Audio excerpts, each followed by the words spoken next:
नमस्कार। Sports scan का एक और संस्करण और आज के संस्करण में मैं हूं नवीन सक्सेना देश दुनिया की तमाम खबरों का लेखा जोखा लेकर और आज मेरे साथ इन खबरों पर चर्चा करने के लिए मौजूद हैं खेल विशेषज्ञ खेल पत्रकार शबाब अनवर। शबाब, स्वागत आपका। धन्यवाद और श्रोताओं को नमस्कार। नजर अब तक की खास खबरों पर। आईपीएल क्रिकेट में अब से कुछ देर बाद चेन्नई में दिल्ली कैपिटल्स का मुकाबला मुंबई इंडियंस से होगा। पोलैंड में युवा मुक्केबाजी चैंपियनशिप में भारत ने 7 और पदक पक्के किए। एशियन यूथ चैंपियन बेबी रोजिसाना ने मौजूदा चैंपियन कुबिका को हराया। दिल्ली में ओलंपिक की तैयारियों के लिए चल रहे मुक्केबाजी शिविर को कोरोना के कारण स्थगित कर दिया गया है और यूरोप के 12 फुटबॉल क्लबों ने यूरोपियन सुपर लीग बनाई। स्पोर्ट्स स्कैन में सबसे पहले बात क्रिकेट की। आईपीएल क्रिकेट में अब से कुछ देर बाद चेन्नई में दिल्ली कैपिटल्स का मुकाबला मुंबई इंडियंस से होगा। फिलहाल जो खबर आ रही है वो ये है कि मुंबई इंडियंस ने टॉस जीत लिया है और पहले बल्लेबाजी करने का फैसला किया है। दोनों ही टीमों की बात करें तो आईपीएल के संस्करण में 3 मैचों में इन दोनों ही टीमों ने 2-2 जीत हासिल की है, जबकि एक मैच में दोनों ही टीमों को हार का सामना करना पड़ा है। अंक तालिका पर नजर डालें तो रन औसत के आधार पर दिल्ली कैपिटल तीसरे जबकि मुंबई इंडियंस चौथे स्थान पर है। खैर, मैच अभी थोड़ी देर बाद शुरू होगा, लेकिन उससे पहले सुन लेते हैं दोनों टीमों पर एक रिपोर्ट और फिर चर्चा करेंगे शबाब के साथ। इंडियन प्रीमियर लीग का 13वां match defending champion Mumbai Indians और दिल्ली कैपिटल्स के बीच आज चेन्नई के चेपक स्टेडियम में खेला जाएगा। पिछले सीजन में दोनों टीम के बीच 4 मैच खेले गए थे। हर बार मुंबई ने दिल्ली को शिकस्त दी थी। पिछला फाइनल भी दोनों के बीच खेला गया था, जिसमें मुंबई 5 विकेट से जीती थी। ऐसे में वो मुंबई से हार का बदला लेने उतरेगी। दोनों टीमें इस सीजन में अपना पिछला मैच जीत चुकी हैं। ऐसे में दिल्ली कैपिटल्स के कप्तान ऋषभ पंत और मुंबई इंडियंस के कैप्टन रोहित शर्मा दोनों ही अपनी प्लेइंग 11 में कोई बदलाव नहीं करना चाहेंगे। पंत आईपीएल में पहली बार कप्तानी कर रहे हैं, जबकि रोहित अपनी टीम को सबसे ज्यादा 5 बार खिताब जिता चुके हैं। मौजूदा सीजन में दोनों टीम के बीच ये पहली टक्कर है। बल्लेबाजी में दिल्ली की टीम मौजूदा सीजन में बेहतर है। उसके ओपनर शिखर धवन के पास ऑरेंज कैप है, जिन्होंने अब तक 186 रन बनाए हैं। उनका साथ देने वाले पृथ्वी शॉ भी शानदार फॉर्म में हैं। वहीं मुंबई टीम के ओपनर रोहित शर्मा और क्विंटन डिकॉक अब भी रन बनाने के लिए जूझ रहे हैं। मुंबई का कोई बल्लेबाज 100 का आंकड़ा नहीं छू सका है। दिल्ली के मुकाबले मुंबई का मिडिल ऑर्डर ज्यादा मजबूत है। दिल्ली टीम में तीसरे नंबर पर कप्तान पंत आते हैं। उनके बाद allrounder Marcus Stoinis, Chris Woakes और ललित यादव का नंबर आता है, जबकि मुंबई टीम में नंबर 3 पर सूर्य कुमार आते हैं। उनके बाद ईशान किशन, हार्दिक पांड्या, कीरोन पोलार्ड और कुणाल पंड्या का नंबर आता है। गेंदबाजी में मुंबई इंडियंस के स्पिनर राहुल चाहर 7 विकेट के साथ दूसरे और तेज गेंदबाज ट्रेंट बोल्ट 6 विकेट के साथ चौथे नंबर पर काबिज हैं। दिल्ली के तेज गेंदबाज आवेश खान ने भी 6 विकेट लिए, लेकिन बेहतर औसत के कारण तीसरे नंबर पर हैं। Divya Tomar, sports scan. शबाब, मुंबई ने टॉस जीत लिया है, पहले बल्लेबाजी करने का फैसला किया है। अगर आप वानखेड़े स्टेडियम में होते हैं तो पहले गेंदबाजी करते हैं, चेपॉक में होते हैं तो आप पहले बल्लेबाजी करते हैं। क्या खास फर्क? वही पिच का अंतर होता है। जैसे कि आपने देखा कि कल ड्यूज के चलते ओस उम्मीद थी कि ज्यादा ओस गिरेगी, लेकिन ऐसा हुआ नहीं कल के मैच में। हाँ। और फिर स्पिनर्स ने काफी अच्छा प्रदर्शन किया। तो चेस करने वाली टीम को खास ध्यान ये रखना होता है कि कहीं सेकंड इनिंग में जो दूसरी पारी है उसमें स्पिनर्स हावी ना हो जाए जी। तो इसको ध्यान में रखते हुए और मुझे ऐसा लगता है कि रोहित शर्मा ने निर्णय लिया है। वैसे भी उन्हें चेस करना पसंद है, लेकिन जैसे कि रिपोर्ट में बताया गया कि अभी भी दिल्ली के जो सलामी जोड़ी है उसके मुकाबले मुंबई की सलामी जोड़ी थोड़ा संघर्ष कर रही है। लेकिन रोहित शर्मा एक बड़े खिलाड़ी हैं और जाहिर सी बात है डिकॉक उनके साथ होंगे। तो ये निर्भर इस बात पर करेगा कि जो पावर प्ले होता है उसका किस तरह से फायदा उठा पाते हैं मुंबई की टीम शुरुआती ओवरों में। जब आप दोनों टीमों की बात करी जाए तो पिछले सीजन में दोनों टीमों के बीच 4-4 मैच हुए और हर बार मुंबई ने दिल्ली को शिकस्त दी। फाइनल की भी बात करें तब भी दिल्ली हार गया। ये ब्रेक कब खत्म होगा? बिल्कुल, सक्सेस परसेंटेज से 56 का है, 56 का मुंबई इंडियंस का दिल्ली कैपिटल्स के खिलाफ ओवरऑल अगर आईपीएल की बात करें। और जैसा कि रिपोर्ट में भी बताया गया और आपने भी अभी बताया कि जो चारों मैच हारे, फाइनल भी उसमें शामिल था।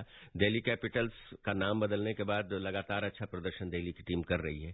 फाइनल हारने के बाद हालांकि बड़ा अंतर था 5 विकेट का। इस बार ऐसा लगता है कि दिल्ली की टीम नए कप्तान के साथ उतरी है और एक ऐसा कप्तान है, और बल्कि ये कहा जाए कि पूरी टीम ही युवा खिलाड़ियों पर इस समय निर्भर है। तो अब इस समय स्थिति काफी बदली हुई है, लेकिन चूंकि मुंबई इंडियंस के पास 5 खिताब जीतने का अनुभव है और उनके जितने भी खिलाड़ी हैं दिल्ली से के खिलाड़ियों से ज्यादा अनुभवी हैं, इसलिए कहना बहुत मुश्किल है। लेकिन आज किसी न किसी तरीके से दिल्ली के मन में ये बात जरूर होगी, दिल्ली के खिलाड़ियों के, दिल्ली कैपिटल्स के, कि पिछली फाइनल का बदला जरूर आज के मैच में लिया जाए। लेकिन मैच में प्रदर्शन कैसा होता है खिलाड़ियों का, सब कुछ उसी पर निर्भर करेगा। शबाब, थोड़ा सा एनालिसिस करते हैं। दिल्ली की टीम से हम शुरुआत करते हैं। दिल्ली की टीम के ओपनर्स ने जब रन बनाए आज सीजन के अंदर, तब दिल्ली की टीम बेहतर प्रदर्शन करी है। हालांकि कहा जा रहा था कि ऋषभ पंत तीसरे नंबर पर आएंगे, लेकिन स्टीवन स्मिथ तीसरे नंबर पर आते हुए इस बार नजर आएंगे। तो इस बार भी अगर हम पृथ्वी शॉ और शिखर धवन से उम्मीद करेंगे या फिर हमें बाकी के खिलाड़ियों पर? देखिए, उसमें भी वन डाउन की परिस्थितियों में परिवर्तन बाद में भी हो सकता है, क्योंकि अगर सलामी बल्लेबाज सलामी जोड़ी टूट गई जल्दी तो फिर कप्तान या जो टीम मैनेजमेंट है वो उसमें तब्दीली कर सकता है। लेकिन अभी बिल्कुल आपने सही कहा कि स्मिथ है जो कि पिछले मैच में बहुत ज्यादा कुछ नहीं कर पाए थे, लेकिन उनको मौका दिया जाएगा। तो इस स्ट्रेन को अगर देख लीजिए कि जिस प्रकार से शिखर धवन की बल्लेबाजी पिछले मैच में रही है, शानदार तरीके से उन्होंने बिल्कुल T20 की जो मांग है उसके अनुरूप बल्लेबाजी की थी।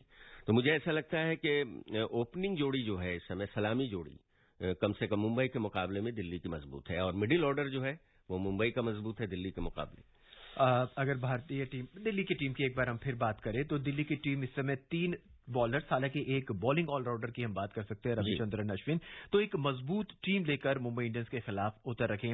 ऑन द कॉन्ट्रेरी अगर आप मुंबई इंडियंस की बात करें तो मुंबई इंडियंस के जितने भी मैच है उन्होंने कोई बहुत अच्छे तरीके से मैच नहीं जीते हैं, जिस तरह की एक चैंपियंस। बिल्कुल, बल्कि क्रिकेट प्रेमी तो कह रहे हैं कि शायद इस बार खिताब नहीं बचा पाए मुंबई इंडियंस की टीम, जिस तरह का प्रदर्शन कर रहा है, लचर कहा जाएगा, बहुत लचर। लेकिन ये भी अगर हम अतीत में जाएं, इतिहास जो रहा है मुंबई इंडियंस लड़खड़ाने के बाद फिर बड़ी मजबूती के साथ वापस लौटती है, जैसा कि अभी देखा हमने कल। तो मुंबई इंडियंस, जैसा मैंने कहा कि अनुभव जो है मुंबई इंडियंस के पास है मैच जीतने का, खिताब जीतने का, उस तरह का अनुभव चूंकि दिल्ली कैपिटल में सब युवा खिलाड़ी हैं, तो जोश और अनुभव के बीच मुकाबला है। जी, ऋषभ पंत की कप्तानी अब तक के हुए 3 मैचों में? देखिए, ऋषभ पंत चूंकि अंतर्राष्ट्रीय क्रिकेटर हैं, इसलिए जाहिर सी बात है परिपक्व हो गए हैं ऑस्ट्रेलिया के दौरे के बाद, और जो पूरी श्रृंखला जो हुई इंग्लैंड के विरुद्ध, घरेलू श्रृंखला, उसमें लगातार अपने आलोचकों को मुंहतोड़ जवाब दिया उन्होंने। जिस तरह से उन्होंने बल्लेबाजी की, फिर उनके विकेट के पीछे भी उनके प्रदर्शन में काफी सुधार आया। तो ये जब आपका आत्मविश्वास बढ़ता है, श्रेयस अय्यर जब अस्वस्थ हो गए, उन्हें सर्जरी करानी पड़ी, तो दिल्ली कैपिटल्स ने उन्हें कप्तान बनाया, उनका उत्साह और 7वें आसमान पर है।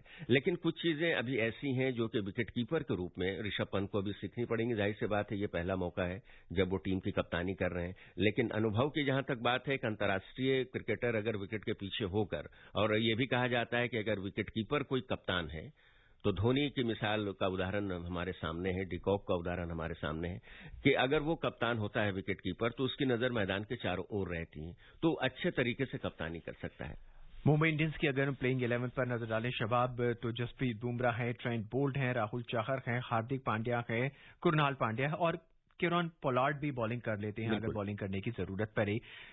जसप्रीत बुमराह और ट्रेंट बोल्ट, ये दोनों ही जितने खिलाड़ी हैं जो तेज तर्रार बॉलर हैं, मुंबई के पास कोई कमाल अब तक नहीं दिखा पाए हैं। लेकिन डेथ ओवर के ये दोनों अभी भी विश्व सर्वश्रेष्ठ गेंदबाज हैं। आपने देखा होगा रन्स नहीं देते हैं डेथ ओवरों में, चाहे बुमराह हो या बोल्ट हो। तो ये एक मजबूत हथियार है।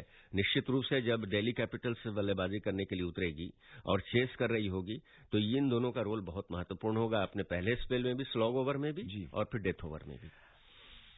अगर हम हार्दिक पांड्या और कुरनाल पांड्या की बात करें, एक बार फिर हम मुंबई इंडियंस का रुख करते हैं, तो कुरनाल पांड्या उतनी शार्प गेंदबाजी अब तक नहीं दिखा पाए हैं अपनी। लेकिन कप्तान का काफी भरोसा है दोनों भाइयों पर, विराट मतलब रोहित शर्मा का। अब आज किस प्रकार से वो अपने गेंदबाजों को लगाते हैं, क्योंकि कल का मैच आपको याद होगा, महेंद्र सिंह धोनी ने जिस तरह से अपने गेंदबाजों का उपयोग किया, निश्चित रूप से उसकी काफी प्रशंसा हो रही है, खास करके जब बटलर क्रीज पर मौजूद थे, उन्होंने जडेजा को किस तरह से समझाया। और जब गेंद आपने देखा होगा जब बाहर चली गई स्टैंड के, तो दूसरी गेंद लेनी पड़ी थी, तो ये बताया जाकर कि ये सूखी भी गेंद है, टर्न लेगी, स्टंप माइक से सुनने में भी मिला था। तो इस तरह की चीजें अगर कप्तान करता है और अच्छे तरीके से गेंदबाजी में परिवर्तन करके अपने सटीक तरीके से गेंदबाजों को लगाता है, तो निर्भर करता है कि मैदान में जब उतरे 20 ओवरों में आपकी रणनीति मैदान के बाहर क्या थी और मैदान के अंदर क्या है। कल के मैच की बात करें तो कल जिस तरह से चेन्नई सुपर किंग्स ने जिस तरह से गेंद के अपने खेल को खेला, जिस तरह से भी खेला उन्होंने, तो ऐसा लग रहा था कि एक सेना जो है सेनापति के नेतृत्व में ठीक तरह से प्रदर्शन कर रखी है, भले ही वो फील्डिंग हो, बॉलिंग हो, बैटिंग हो। देखिए, जीत तो सबने मिलजुल कर दिलाई, लेकिन आपने देखा होगा कि जितनी प्रशंसा महेंद्र सिंह धोनी की हो रही है, उनकी रणनीति की हो रही है, जिस प्रकार से अपने गेंदबाजों को उन्होंने आक्रमण पर लगाया, तो निश्चित रूप से बहुत बड़ा रोल महेंद्र सिंह धोनी का था। और एक ऐसा सेनापति जिसके पास अपनी टीम को, अपनी सेना को जिताने का बहुत लंबा अनुभव है, चाहे राष्ट्रीय टीम के सेनापति के रूप में हो या फिर आईपीएल में, तो फर्क तो पड़ जाता है। और अभी खबर आ रही है, भारतीय क्रिकेट कंट्रोल बोर्ड ने भारत में इस साल अक्टूबर-नवंबर में होने वाले T20 वर्ल्ड कप के लिए 9 स्टेडियम को चुना है। 9 स्टेडियम उन्होंने प्रस्तावित भी किए हैं। अहमदाबाद, बेंगलुरु, चेन्नई, दिल्ली, धर्मशाला, हैदराबाद, कोलकाता, लखनऊ और मुंबई के स्टेडियम बोर्ड की ओर से आईसीसी को प्रस्तावित किए गए हैं। क्रिकेट प्रेमियों के लिए, खेल प्रेमियों के लिए बहुत अच्छी खबर है कि कोरोना महामारी के चलते हुए शायद इस वर्ल्ड कप को खेला जा सकेगा। नहीं, अभी तक तो है कि खेला जाएगा, लेकिन आईसीसी को अभी फैसला लेना है। अंतर्राष्ट्रीय क्रिकेट परिषद को 25 या 26 अप्रैल को आईसीसी की टीम भारत आने वाली है और वो कोरोना महामारी की क्या स्थिति उस समय भारत में होगी, उसको देख करके निर्णय लिया जाएगा। क्योंकि 2 बैकअप वेन्यू भी आईसीसी ने रखे हैं अपनी ओर से, एक श्रीलंका और एक यूएई, जो कहा जाता है कि सभी क्रिकेटरों की पसंदीदा जगह है। तो वो ये 2 बैकअप वेन्यू इसलिए रखा गया है कि अगर भारत में इस पैंडेमिक की स्थिति और खराब हो जाती है तो हो सकता है इसे स्थानांतरित किया जाए। लेकिन बीसीसीआई पूरी तरह से दृढ़ संकल्पित है कि हम पूरे बायो बबल्स और जो गाइडलाइंस है कोरोना उसका पालन करते हुए जिस प्रकार से आईपीएल हो रहा है उसी प्रकार से हम विश्व कप कराएंगे। तो मुझे ऐसी पूरी उम्मीद है व्यक्तिगत रूप से कि ये विश्व कप भारत में ही होगा। और अब बात मुक्केबाजी की। पोलैंड के केल्से में खेली जा रही पुरुष और महिला यूथ वर्ल्ड चैंपियनशिप में भारत के 7 और मुक्केबाजों ने सेमीफाइनल में जगह बनाकर पदक पक्के कर लिए हैं। इसके साथ ही प्रतियोगिता में भारत के पदकों की संख्या 11 हो गई है। सुनते हैं इस चैंपियनशिप पर नईम की रिपोर्ट। 2019 की एशियन यूथ चैंपियन बेबी रोजिसाना चारो ने 51 किलोग्राम वर्ग में मौजूदा यूरोपियन यूथ चैंपियन एलेक्सास कुबिका को हराकर एआईबीए यूथ पुरुष और महिला विश्व मुक्केबाजी चैंपियनशिप के सेमीफाइनल में अपनी जगह बना ली। जानू के अलावा अरुंधति चौधरी ने 69 किलोग्राम, टी सन्मचा चानू ने 75 किलोग्राम, पुरुषों में अंकित नरवाल ने 64 किलोग्राम, विशाल गुप्ता ने 91 किलोग्राम, विश्वामित्र चौंगथम ने 49 किलोग्राम और सचिन ने 56 किलोग्राम में अपने अपने क्वार्टर फाइनल मुकाबले जीतकर सेमीफाइनल में प्रवेश किया। भारत ने इस टूर्नामेंट में 20 सदस्यीय दल भेजा था, जिसमें से 7 खिलाड़ियों ने पदक पक्के कर लिए हैं और इसके साथ ही भारत के पदकों की संख्या 11 हो गई है। इससे पहले विंका, अल्फिया, गीतिका और पूनम ने सेमीफाइनल में प्रवेश करते हुए देश के लिए पदक हासिल किए थे। इसमें एशियाई युवा चैंपियन चानू ने शानदार प्रदर्शन करते हुए पोलैंड की कुबिका को 5-0 से हरा दिया। सेमीफाइनल में अब चानू का सामना इटली की लुसिया अयारी से होगा। महिलाओं के अन्य मुकाबलों में अरुंधति ने क्वार्टर फाइनल में यूक्रेन की अन्ना सेज़को को 5-0 से, जबकि सन्माचा ने रूस की मेरगारिता जुएवा को हराकर सेमीफाइनल में प्रवेश किया। पुरुष वर्ग में एशियाई जूनियर चैंपियन विश्वामित्र और एशियाई युवा चैंपियनशिप के रजत पदक विजेता नरवाल भी उम्मीदों पर खरे उतरे और उन्होंने सर्बिया के ओमेर अमेटोविक और ब्राजील के एजेकियल दा क्रूज को 5-0 से हराया। वहीं मनीष और सुमित को क्वार्टर फाइनल में हार का सामना करना पड़ा था। Naeem Akhtar, sports scan. शबाब, इस टूर्नामेंट में भारतीय मुक्केबाज जबरदस्त प्रदर्शन कर रहे हैं। 20 मुक्केबाज गए हैं यहां से और 11 पदक हमने पक्के कर लिए, 50% से भी ज्यादा। मुझे ऐसा लगता है कि जब से 2019 के फरवरी मार्च से कोरोना काल शुरू हुआ है, ये भारत के खेल के मैदान से ये सबसे अच्छी खबर है। क्योंकि एक तो खेल गतिविधियां बहुत कम थीं, अंतर्राष्ट्रीय स्तर पर खेलकूद बहुत कम हो रहे थे, भारत की भागीदारी बहुत कम थी। लेकिन जिस प्रकार से हमारे युवा मुक्केबाजों ने, जो भारत का भविष्य है, और ये भी बता देना बहुत जरूरी है कि ये पहला मौका है जब सीनियर लेवल पर ओलंपिक में 9 मुक्केबाजों ने क्वालिफाई किया है जी। तो एक इतिहास बना है इस वर्ष, मतलब कि जो अगला ओलंपिक जो टोक्यो में होने वाला है। तो इसी तरह के मुक्केबाज जब बाहर आगे बढ़ेंगे तो फिर हम उम्मीद कर सकते हैं कि आने वाले इसके बाद के ओलंपिक में इससे भी ज्यादा जो हमारे मुक्केबाज क्वालिफाई करेंगे। भारत का एक मुख्य खेल बन चुका है मुकाबला, निश्चित रूप से। शबाब, एक एक्सपर्ट के तौर पर हम आपसे जानना चाहेंगे, सेमीफाइनल में जितने भी मुक्केबाज इस समय पहुंचे हैं उसमें से किन मुक्केबाजों को आप देखते हैं जो कि इस मेडल को गोल्ड में तब्दील कर देंगे?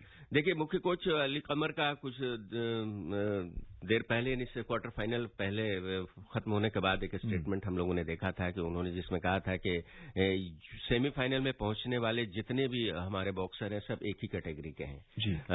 ये अलग बात है कि जो प्रतिद्वंदी हैं वो थोड़ा सा रेटिंग में उनसे आगे हैं, तो अब ये देखने वाली बात होगी कि वो किस तरह का प्रदर्शन करते हैं। वहीं दिल्ली के जवाहरलाल नेहरू स्टेडियम में ओलंपिक की तैयारियों के लिए चल रहे शिविर को कोरोना महामारी के चलते स्थगित कर दिया गया है। इस शिविर में ओलंपिक के लिए क्वालिफाई कर चुकी मुक्केबाज सिमरनजीत कौर कोरोना संक्रमित पाई गई हैं। इसके बाद इस राष्ट्रीय शिविर को स्थगित कर दिया गया। शिविर में शामिल पूजा रानी और लवलीना बोरगोहेन को घर जाने को कहा गया है और मुख्य कोच अली कमर सहित 21 बॉक्सरों के कोरोना संक्रमित पाए जाने के बाद इसको जो है स्थगित कर दिया गया है इस शिविर को। और अब बात फुटबॉल की। यूरोप के 12 सबसे बड़े फुटबॉल क्लबों ने नई यूरोपियन सुपर लीग बना ली है। इसमें Manchester city, United, Barcelona, real Madrid, AC Milan जैसे बड़े क्लब शामिल हो गए हैं। इसका मकसद मौजूदा सबसे बड़ी चैंपियन लीग को टक्कर देना है। सुनते हैं नईम की रिपोर्ट। यूरोप के 12 सबसे बड़े फुटबॉल क्लबों ने नई यूरोपियन सुपर लीग बना ली है। ये लीग अगस्त से शुरू हो जाएगी। यूरोपियन सुपर लीग की इनामी राशि चैंपियंस लीग के मुकाबले कहीं ज्यादा है। वहीं यूरोपियन फुटबॉल एसोसिएशन और federation of international football association ने चेतावनी दी है कि इस लीग में हिस्सा लेने वाले क्लबों को घरेलू, यूरोपीय या विश्व स्तर पर किसी भी अन्य प्रतियोगिता में खेलने से प्रतिबंधित कर दिया जाएगा और उनके खिलाड़ियों को अपनी राष्ट्रीय टीमों में भी जगह नहीं दी जाएगी। इस बीच इन क्लबों का कहना है कि कोरोना महामारी के कारण मौजूदा यूरोपीय फुटबॉल का आर्थिक मॉडल डगमगा गया है। इसलिए अब ऐसी रणनीतिक दृष्टि और कारोबारी नजरिए की जरूरत है जिससे यूरोपीय फुटबॉल का ढांचा मजबूत हो सके और उसका मूल्य बढ़ाया जा सके। नए सुपर लीग मॉडल में चैंपियंस लीग की सबसे आकर्षक और सफल टीमें उसके नियंत्रण से बाहर हो जाएंगी। लिहाजा सबसे अमीर क्लब भी स्पर्धा से बाहर हो जाएंगे। सुपर लीग की घोषणा के तहत करीब 34,000 करोड़ रुपए इसे स्थापित करने वाले 12 क्लब में बटेंगे। लीग के अंतर्गत करीब 20 टीमें हर सीजन में खेलेंगी। यूरोपियन सुपर लीग से जुड़े 12 क्लबों के साथ दुनिया के सबसे मशहूर खिलाड़ियों में से ज्यादातर अनुबंधित हैं। इनमें लियोनेल मेसी, क्रिस्टियानो रोनाल्डो जैसे स्टार शामिल हैं। इसमें इंग्लैंड के 6 क्लब, स्पेन के 3 क्लब और इटली के 3 क्लब हिस्सा लेंगे। नईम अख्तर, स्पोर्ट्सकैन। शबाब, इस डिसीजन को क्रांतिकारी डिसीजन कहें या विद्रोही डिसीजन कहें? नहीं, विद्रोही है निश्चित रूप से, क्योंकि अगर कोई भी लीग होती है विश्व में किसी भी खेल की तो वो तभी क्रांतिकारी या फिर सफल हो सकती है जब जो संबद्ध जो फेडरेशन है, जो संघ है, उससे अगर मंजूरी प्राप्त है। लेकिन फीफा बहुत नाराज है। जैसा कि आप जानते हैं, फीफा के अधिकारियों ने साफ तौर पर कहा है कि अगर चैंपियंस लीग के मुकाबले में इस तरह की लीग कोई शुरू होती है, वो भी फीफा की मंजूरी के बिना, जो कि विश्व फुटबॉल की संचालक समिति है, संस्था है, तो खिलाड़ियों को नुकसान होगा उसका। अब निर्भर ये करता है कि इतनी बड़ी राशि जो कि लगभग चौगुनी है चैंपियंस लीग के, और जैसा कि हम क्रिकेट लीग में देख रहे हैं कि पैसे की तरफ लोग अपना देश छोड़ करके, यानी राष्ट्रीय टीम छोड़ करके लीग खेलने जा रहे हैं। अगर वो स्थिति हो गई तब तो ये सफल हो जाएगी, और अगर सफल हुई तो निश्चित रूप से फुटबॉल में क्रांति होगी। पर ये फुटबॉल के लिए फायदा होगा या फुटबॉल के लिए एक हानिकारक डिसीजन है? हानिकारक इसलिए होगा कि राष्ट्रीय टीमों से वो खिलाड़ी बाहर हो जाएंगे जी। अब जब राष्ट्रीय टीम से खिलाड़ी बाहर हो जाएंगे तो फिर हर देश को, जो कि यूरोपियन देश हैं, उनको एक नई फुटबॉल टीम गठित बनानी पड़ेगी, जो कि काफी मुश्किल काम है, और वो मुझे ऐसा लगता नहीं है कि संभव होगा, और बहुत जल्द या तो फीफा की सहमति होगी या फिर इस फैसले को वापस लेना पड़ेगा। शबाब, ये फुटबॉल जो है बहुत ही प्रोफेशनल खेल है, इसीलिए शायद खिलाड़ियों ने यहाँ से हटकर अपनी एक अलग ही प्रोफेशनल लीग स्थापित की। थोड़ी सी आर्थिक स्थिति को सुधारने के लिए यूरोप में मतलब फुटबॉल के खिलाड़ियों को ये निर्णय लिया गया है। लेकिन क्या अच्छा होता है अगर फीफा से अनुमति लेने के बाद अगर ऐसा होता, और फीफा से अगर अनुमति ली जाती तो आप भी जानते हैं कि फीफा इसकी इजाजत नहीं देता। फिलहाल आज के इस स्पोर्ट्स स्कैन में बस इतना ही। घड़ी की सुइयां हमें कह रखी हैं कि आज जाएंगे तो कल फिर लौट कर आएंगे। चलते चलते नजर अब तक की खास खबरों पर। आईपीएल क्रिकेट में अब से कुछ देर बाद चेन्नई में दिल्ली कैपिटल्स का मुकाबला मुंबई इंडियंस से हो रहा है। पोलैंड में युवा मुक्केबाजी चैंपियनशिप में भारत ने 7 पदक पक्के कर लिए हैं। दिल्ली में ओलंपिक की तैयारियों के लिए चल रहे मुक्केबाजी शिविर को कोरोना के कारण स्थगित कर दिया गया है, और यूरोप के 12 फुटबॉल क्लबों ने यूरोपियन सुपर लीग बना ली है। इन तमाम खबरों पर चर्चा करने के लिए आज मेरे यानी नवीन के साथ मौजूद थे शबाब। आपका बहुत बहुत धन्यवाद। धन्यवाद आपका। नमस्कार।